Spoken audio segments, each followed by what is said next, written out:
पत्नी ने खुद ही एक सुपारी किलर को 9 लाख रुपए देकर, 9 लाख में 5 लाख रुपए कैश देते हैं, 4 लाख रुपया जो है बाकी रह जाते हैं। टोटल 9 लाख रुपए देने का वादा होते हैं कि तुम मेरे पति को मार देना, हाँ, और मारने में मैं मदद करूंगी।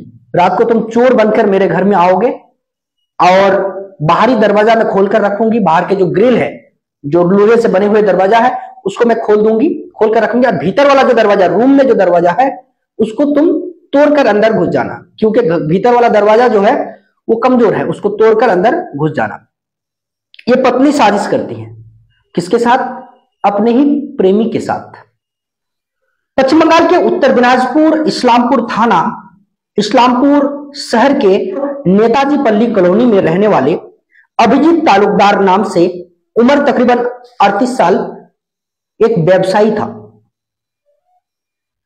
अमूमन ये बिजनेस करने के ताल्लुक में घर से बाहर रहा करता था। हफ्ता 10 दिन के बाद घर आते थे, फिर एक हफ्ता घर में रहते थे, तो एक हफ्ता जो है घर से बाहर उनको रहना पड़ता था, कहीं भी इस्लामपुर से बाहर उनको रहना होता था।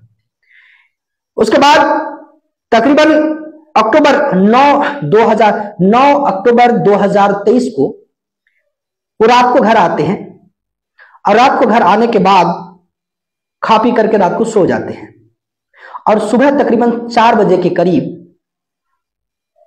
अभिजीत तालुकदार के बीवी, उनके पत्नी, सुबह 4 बजे घर में हल्ला करने लग जाते हैं, आवाज करने लग जाते हैं, चोर चोर चोर चोर नाम से चिल्लाने लग जाते हैं।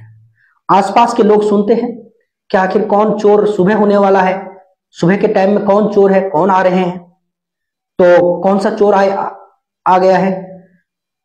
आसपास के अड़ोस पड़ोस के लोग जब अभिजीत तालुकदार के घर में घुसते हैं, उनके बिस्तर में जाते हैं, तो जाकर देखते हैं कि अभिजीत तालुकदार के डेड बॉडी उनके बिस्तर में खून से लथपथ, यानी कि उनको मतलब जला करके मार दिया गया था, खून से लथपथ घर में पड़ा हुआ था।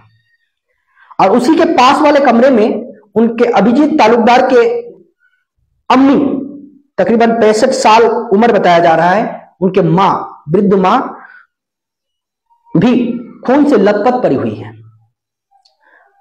फिर धीरे धीरे पूरे इलाके के लोग जमा हो जाते हैं, पुलिस पहुंचते हैं। पुलिस पहुंचने के बाद देखते हैं कि अभिजीत तालुकदार तो मर चुके हैं, और अभिजीत तालुकदार की अम्मी सीरियस हालात में है। अभिजीत तालुकदार के अम्मी के नाम, वृद्ध महिला के नाम बताया जा रहा है प्रतिमा देवी, और अभिजीत तालुकदार के पत्नी की नाम है दीप्ति राय, एक बंगाली हिंदू परिवार से ताल्लुक रखते हैं। उसके बाद पुलिस इस केस के जांच में जुट जाते हैं। 10 अक्टूबर को पुलिस उनके घर से डेड बॉडी बरामद करके लेके जाते हैं, और वृद्ध महिला को, अभिजीत तालुकदार के अम्मी को इस्लामपुर महकुमा अस्पताल में भर्ती कराया जाता है। उसके बाद उनका इलाज चलता है। फिर पुलिस संदेह की पूछताछ के आधार पर अभिजीत तालुकदार के बीवी दीप्ति राय को पुलिस अपने हिरासत में ले लेते हैं। उसके बाद दीप्ति राय के 2 सहेली को भी हिरासत में ले लेते हैं। जब पुलिस अलग अलग दीप्ति विश्वास के सहेलियों को पूछताछ करते हैं और दीप्ति विश्वास को अलग से पूछताछ करते हैं, तो इन लोगों के बीच में जो बयान है, काफी बयान शक के दायरे में आ जाते हैं। पुलिस दीप्ति विश्वास के ऊपर काफी 3rd डिग्री टॉर्चर करने के बाद एक सुराग निकल कर आते हैं। एक मुस्लिम लड़का, वो उनके बॉयफ्रेंड है, खबर निकल कर आ रहे हैं कि वो उनके बॉयफ्रेंड है। उसके बाद पुलिस पड़ताल करते करते यहां तक पहुंचते हैं कि उसके बॉयफ्रेंड का नाम जो है उल्लेख नहीं किया गया है।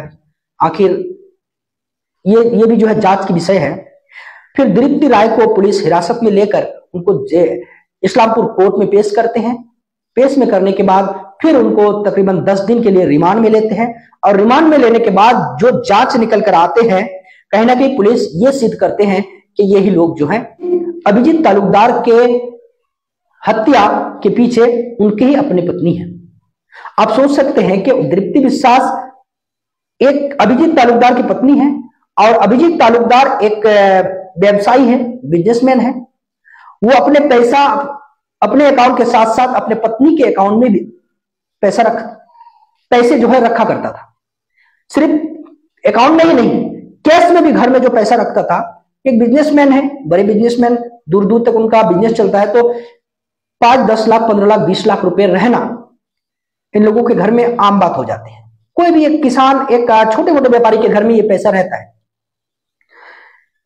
इसी पैसे को, अपने ही पति के पैसे को, ये जो सूत्रों के अनुसार जो खबर निकल कर आया है, इसी पैसे से, अपने ही पति के पैसे को एक खूनी को देते हैं, एक अपराधी को देते हैं। और रात को, जबकि अभिजीत तालुकदार के घर का जो सुरक्षा है 3 लेयर में है। एक घर के आंगन में तकरीबन 6 फीट का वॉल है और उसमें एक लोहे से बना हुआ ग्रिल का गेट है, उसे खोलकर अंदर आना। उसके बाद जो उनका जो बरामदा है, घर के जो बरामदा है, बरामदा भी लोहे के ग्रिल से बंद है, ग्रिल का गेट है, उस गेट को खोलकर अंदर आ जाना और उसके बाद घर के दरवाजा को तोड़कर अभिजीत तालुकदार को जान से मार देना और मारकर फिर वहां से फरार भी हो जाना कोई आसान काम नहीं है। घर का ही खास व्यक्ति अगर उनका साथ ना दे तो एक चोर के लिए या एक गुंडा के लिए घर तक, अंदर तक पहुंचना नामुमकिन है। इसी चीज को आधार बनाकर पुलिस जांच में जुट जाते हैं और पुलिस जांच करके अंत में जाकर पाते हैं कि दीप्ति राय, अभिजीत तालुकदार की पत्नी, इस खूनी काम को अंजाम दिया था। हालांकि दीप्ति राय को कितने दिन इस जुल्म में सजा काटना होगा, इसका कोई राय अभी तक कोर्ट फैसला नहीं दिया है। लेकिन दीप्ति राय के साथ साथ उनका जो बॉयफ्रेंड है, उनको भी गिरफ्तार किया गया है। दोनों ही इस वक्त जेल में सड़ रहे हैं। अब ट्रायल चल रहा है, ट्रायल के बाद केस का फैसला निकल कर आएंगे। उसके बाद ही जो है इस बात को हम लोग सिद्ध कर पाएंगे कि दीप्ति राय इस खून में कहां तक शामिल है।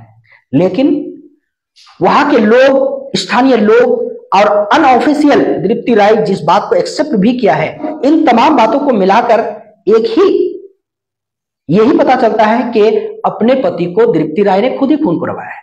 क्योंकि त्रिकोण, और यह मामला जो है त्रिकोण मोहब्बत का है। अपने पति से छुटकारा पाना और अपने बॉयफ्रेंड के साथ शादी करना, यही मूल मकसद है और इसी मकसद से इस काम को अंजाम दिया गया है। यह सूत्रों के अनुसार खबर निकल कर आ रहा है। हालांकि अभी यह मामला विचाराधीन है, कोर्ट में फैसला चल रहा है। आगे क्या फैसला निकल कर आते हैं उस पर भी हम लोगों की नजर जो है टिके रहेंगे और हम आप लोगों के बीच में लाएंगे। यह खबर आप लोगों के रखने का मकसद ही है समाज को जागरूकता करना। समाज में जो इस तरह के अन्याय होते हैं, घरेलू विवाद होते हैं, इससे आप लोगों को सचेतन करना, बस इतना ही। इसी मकसद से ये अपडेट आप लोगों के बीच में हम रखे हैं। वीडियो को पसंद आए तो शेयर कर दीजिएगा। अगर YouTube से देख रहे हैं तो सब्सक्राइब कीजिए और अगर Facebook से देख रहे हैं तो फॉलो कीजिएगा। जय हिंद, जय भारत, जय संविधान। खुदा हाफिज, अस्सलाम वालेकुम।